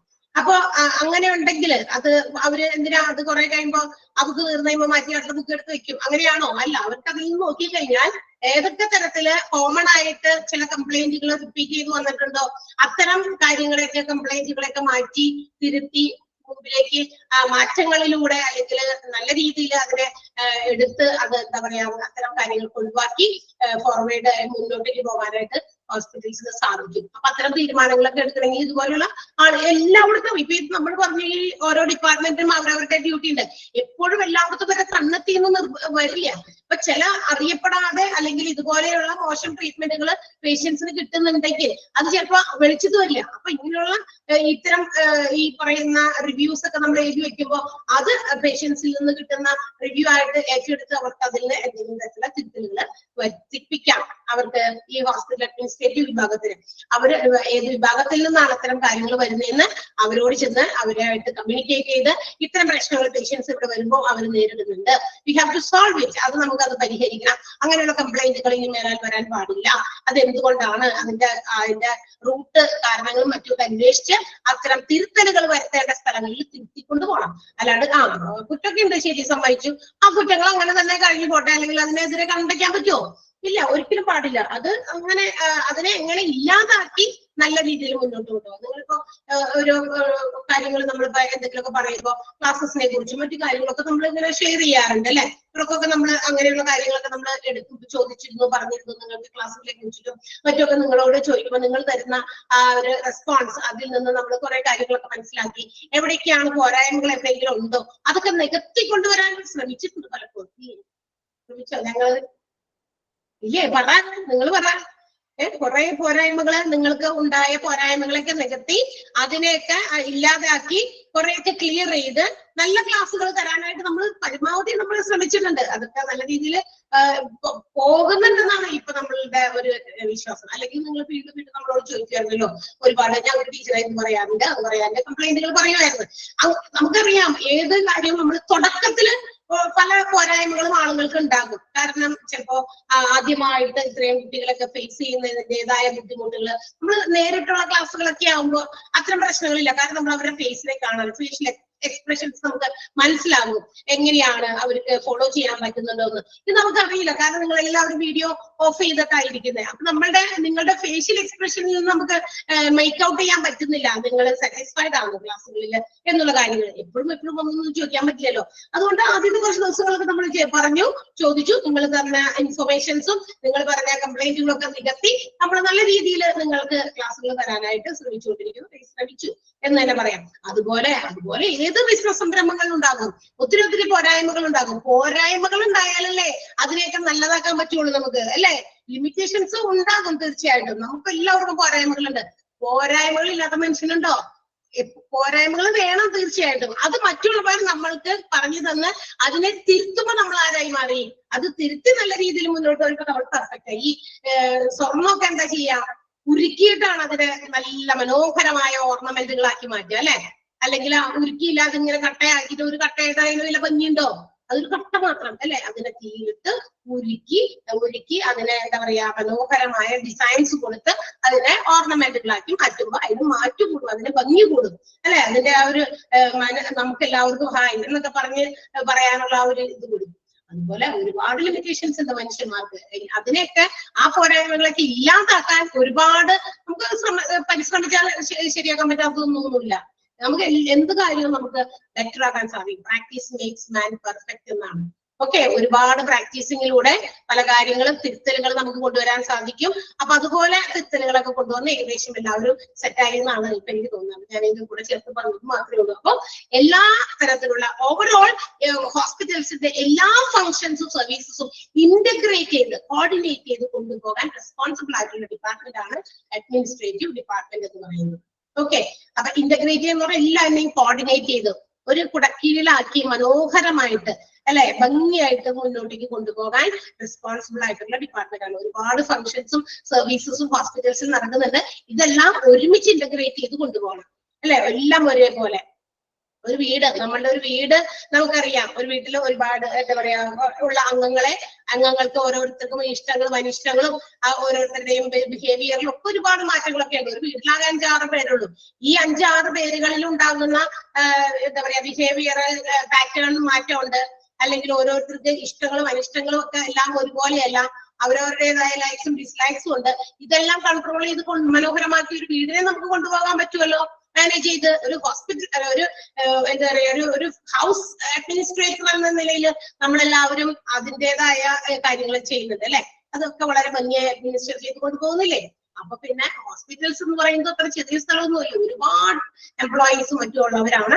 അപ്പൊ അവിടെ ഒരുപാട് പ്രവർത്തനങ്ങൾ നടക്കുന്നുണ്ട്. ഇതിനെല്ലാം ഇന്റഗ്രേറ്റ് ചെയ്ത് കൊണ്ടുപോകാൻ റെസ്പോൺസിബിൾ ആയിട്ടുള്ള ഡിപ്പാർട്ട്മെന്റ് ആണ് ഹോസ്പിറ്റലിലെ അഡ്മിനിസ്ട്രേറ്റീവ് എന്ന് പറയുന്ന അഡ്മിനിസ്ട്രേഷൻ ഡിപ്പാർട്ട്മെന്റിൽ വരുന്ന വിഭാഗം. Is it clear? ക്ലിയർ ആയോ? ഓക്കെ, അപ്പൊ നമ്മളുടെ ഒരു ചാപ്റ്റർ ആണ് തീർന്നത്. Different departments in a hospital എന്ന് പറയുന്ന ചാപ്റ്റർ ആണ്. ഇത്തിരി വലിയ ചാപ്റ്ററുമായിരുന്നു. കുറച്ച് കൂടുതൽ നമുക്ക് അറിയാനും ഉണ്ടായിരുന്ന ചാപ്റ്റർ ആയിരുന്നു കേട്ടോ. ഇനി അടുത്ത സ്റ്റെപ്പ് നമ്മൾ ചെയ്യാൻ പോകുന്നത് എന്താണെന്ന് വെച്ചിട്ടുണ്ടെങ്കിൽ ഈ ഒരു ചാപ്റ്ററിന്റെ കുറച്ച് എക്സ്ട്രാ ക്വസ്റ്റ്യൻസ് ഞാൻ തരും. അത് നിങ്ങൾ അടുത്ത ദിവസം വരുമ്പോൾ ആൻസർ ചെയ്ത്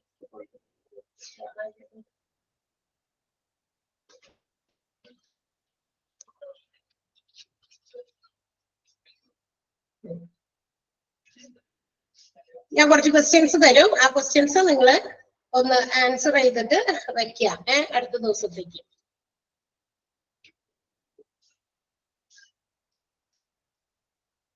ഇനി അതിന്റെ കൂടെ ഒന്ന് ചോദിക്കട്ടെ, നിങ്ങളുടെ എന്താ പറയാ അടുത്ത ചാപ്റ്റർ നമുക്ക് എടുക്കാനുള്ളത്, എന്റെ ഒരു ഇതിൽപ്പെട്ട ചാപ്റ്റർ എന്ന് പറയുന്നത് ഫാർമസിയാണ്. ഐ തിങ്ക് ഫാർമസി എന്ന് പറയുന്ന ഒരു ചാപ്റ്റർ നേരത്തെ ഏതോ ഒരു മിസ് എടുത്തല്ലേ, ഓർമ്മയുണ്ടോ നിങ്ങൾക്ക്? അറിയാമോ എന്ത് മിസ് എടുത്തേ? യെസ്, ഏത് മിസ്? ആ, വാഹിദ മിസ് എടുത്തിരുന്നു അല്ലെ? വാഹിദ മിസ് കുറച്ച് ഭാഗം വരെ എടുത്തു, ഏകദേശം I think intending of drugs അവിടെ തുടങ്ങിയാണ് നമുക്ക് എടുക്കണ്ടേന്നാണ് എനിക്ക് തോന്നുന്നത് അല്ലെ? ഇന്റൻഡിങ് ഓഫ് ഡ്രഗ്സ് തുടങ്ങിയാണോ എടുക്കണ്ടേ? അതെ മാം. ആ, ഓക്കെ. അപ്പൊ അവിടെ തുടങ്ങിയാണ് നമുക്ക് എടുക്കേണ്ടത് ഫാർമസി എന്ന് പറയുന്ന ചാപ്റ്ററിന്റെ ഒരു കുറച്ചും കൂടി ഉണ്ട്. ഇന്റൻഡിങ് ഓഫ് ഡ്രഗ്സ് എന്ന് പറയുന്ന ഭാഗമാണ് തുടങ്ങുന്നതെങ്കിൽ അത്രയധികം നമുക്ക് ഇനി ഇല്ല, നോക്കാം കുറച്ചുള്ളൂ അല്ലെ? 2 ക്ലാസ് കൊണ്ട് നമുക്ക് തീർക്കാൻ പറ്റുന്ന അത്രയും പോർഷൻസേ ഉള്ളൂ. അതോടുകൂടി നമ്മളുടെ ഈ ഒരു ടേമിലേക്കുള്ള, അതായത് ഫസ്റ്റ് ടേമിലേക്കുള്ള എക്സാമിനുള്ള ചാപ്റ്റേഴ്സ് കംപ്ലീറ്റഡ് ആകും.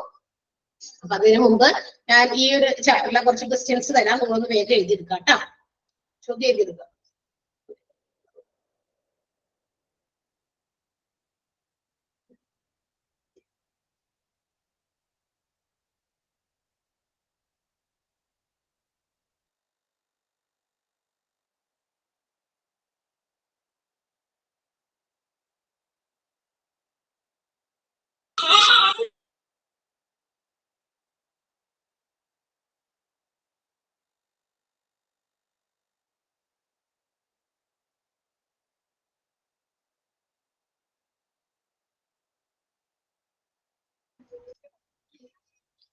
എഴുതിക്കോൾട്ടാ, എടുക്കാൻ മറന്നുപോയിരുന്നു. ഓക്കെ, ഫസ്റ്റ് ക്വസ്റ്റ്യൻ എഴുതാം.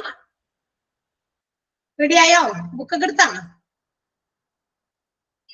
ഓക്കെ, ഫസ്റ്റ് ക്വസ്റ്റ്യൻ എഴുതാം. Physiotherapy comes under dash in supportive department. Physiotherapy comes under dash in supportive department. Comes under dash in supportive department. Next question. Laboratory and radiology. Laboratory and radiology is under dash of supportive department. Is under dash of supportive department. Laboratory and radiology is under dash of supportive department. Next one, medical departments are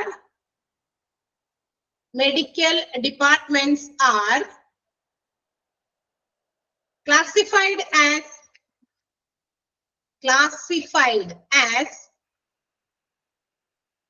dash and dash. Medical departments are classified as dash and dash.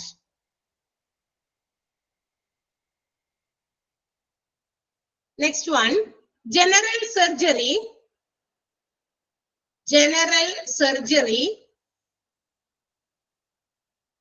is included in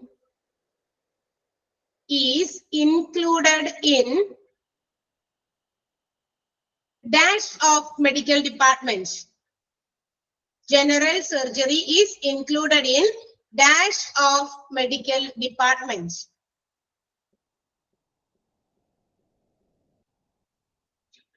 Next one,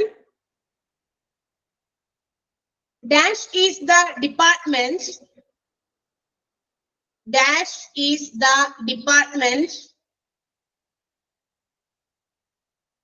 mainly concentrated on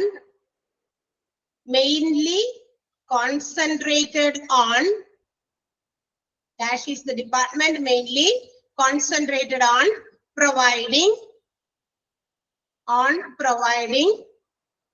quality patient care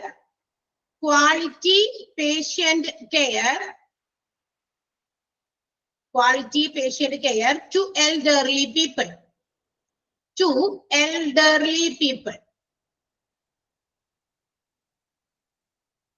elderly people. Next one, labor rooms and maternity wards. Labor rooms and maternity wards are dash services in medical department. Dash services in medical department.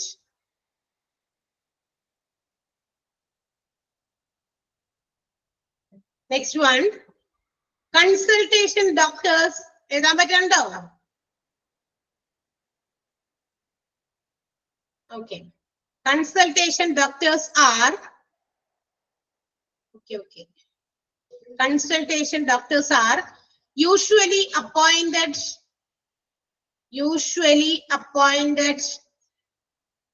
Consultation doctors are usually appointed to handle dash. To handle dash. Next one, dash is the department. Dash is the department in which people come to the hospital. In which people come to the hospital for consultation.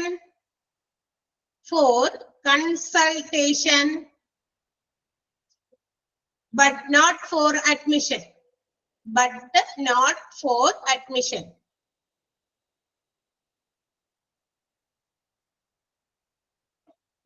Next one, casualty and emergency departments.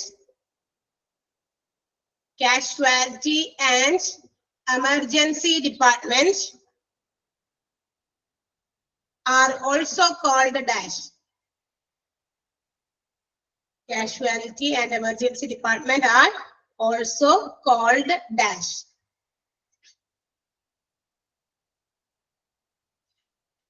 Next one, dash department should be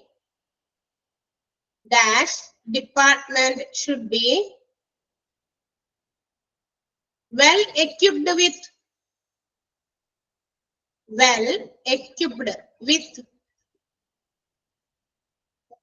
dash department should be well equipped with all kinds of emergencies.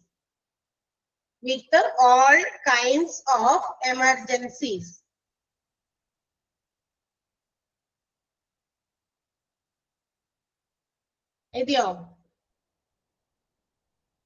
Dash department should be well equipped with all kinds of emergencies. Next one, the biggest area of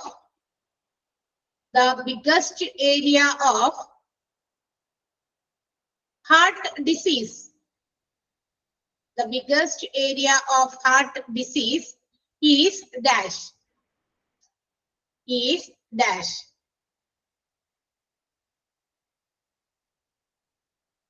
Next one, dash anesthesia is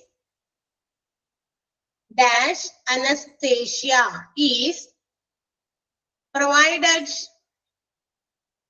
Dash anesthesia is provided usually by dentists.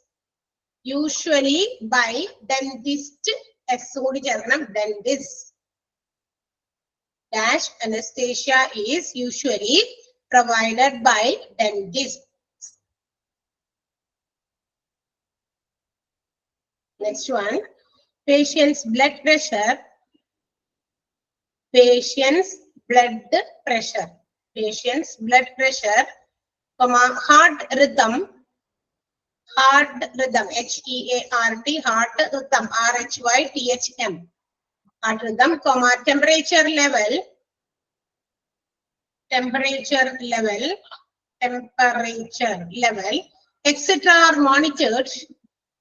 etc.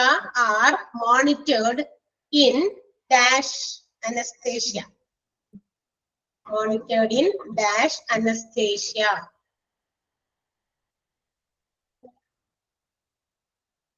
Next one, critical care unit.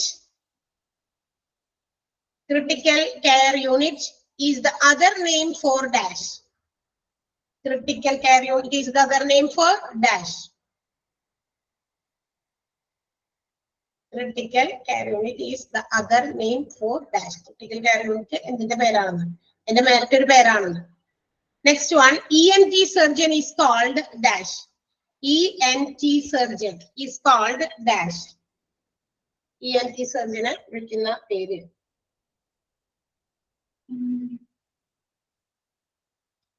Okay, എത്ര questions ആയി ഇപ്പോ നമ്മൾ എഴുതിയത്? 15 questions തന്നിട്ടുണ്ട്. 15 questions answer എഴുതിയിട്ട് വരാം. അടുത്ത ദിവസം ബാക്കി ഒരു 15 question കൂടി ഞാൻ തരും. അങ്ങനെ 30 questions ആണ്. ഓക്കെ, 30 questions എക്സ്ട്രാ നമ്മൾ തന്നിരിക്കുന്ന നോട്ടുകളിൽ നിന്ന് വ്യത്യസ്തമായിട്ടാ. അപ്പൊ അതൊക്കെ ഒന്ന് വായിച്ച് നമ്മുടെ നോട്ടും അതുപോലെ തന്നെ നമുക്ക് തന്നിരിക്കുന്ന നോട്ടുകളിൽ എക്സ്ട്രാ നോട്ട്സ് തന്നിട്ടുണ്ട്. പിന്നെ നമ്മുടെ നോട്ട് നമുക്ക് തന്നിരിക്കുന്ന പ്രിന്റഡ് കോപ്പിയുടെ ആ നോട്ട് എല്ലാം ഒന്നുകൂടിയൊക്കെ ഒന്ന് മൊത്തത്തിൽ വായിച്ച് പഠിക്കുക. ആ ചാപ്റ്ററിന്റെ ആ ഒരു ഫസ്റ്റ് ചാപ്റ്ററിന്റെ നമ്മുടെ ഇപ്പൊ എടുത്തുകൊണ്ടിരുന്ന ചാപ്റ്ററിന്റെ കേട്ടാ മൊത്തത്തിലൊക്കെ പഠിക്കാം. ഓക്കെ, അപ്പൊ നിങ്ങൾക്ക് അധികം താമസിയാന്ന് നിങ്ങൾക്ക് അറിയാലോ. ഏകദേശം പകുതി ആകുമ്പോൾ നമുക്ക് എക്സാം ഉണ്ടായിരുന്നു, ഫസ്റ്റും സെക്കൻഡും പേപ്പേഴ്സിന്റെ മാത്രമായിട്ട്. അപ്പൊ അതിന് വേണ്ടിയിട്ട് എല്ലാം കൂടി കൂട്ടി വെച്ച് ഒരുമിച്ച് പഠിക്കാനിരിക്കണ്ട. അതാത് ദിവസമൊക്കെ എടുക്കുന്നതൊക്കെ നിങ്ങളുടെ മോക്ക് ടെസ്റ്റും ഒക്കെ എഴുതി വെച്ചിരുന്ന അതൊക്കെ പഠിക്കാം. അങ്ങനെയൊക്കെയാണ് നമ്മൾ കൊടുക്കുന്ന നോട്ടുകളും അതുപോലെ തന്നെ ക്വസ്റ്റ്യൻസ് ഒക്കെ അങ്ങനെ റിലേറ്റ് ചെയ്തിട്ടുള്ള ക്വസ്റ്റ്യൻസ് ആണ് തരുന്നതൊക്കെ. ആ രീതിയിൽ പഠിക്കാം. ഓണമൊക്കെ എല്ലാവരും നന്നായിട്ട് ആഘോഷിച്ചല്ലോ അല്ലേ? Yes ma'am. വായിക്കോ ഒന്നുകൂടി? സെക്കൻഡ് ക്വസ്റ്റ്യൻ ഒന്നുകൂടെ വായിക്കാവോ? Second question, laboratory and radiology is under dash of supportive departments. Laboratory and radiology is under dash of supportive departments. എട്ടാമത്തെ ക്വസ്റ്റ്യൻ ഒന്ന് പറയോ മാം?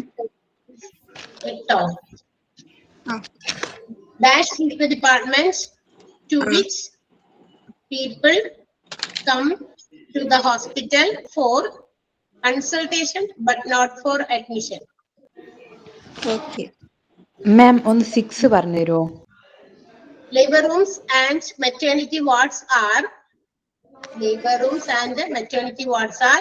dash services in medical departments.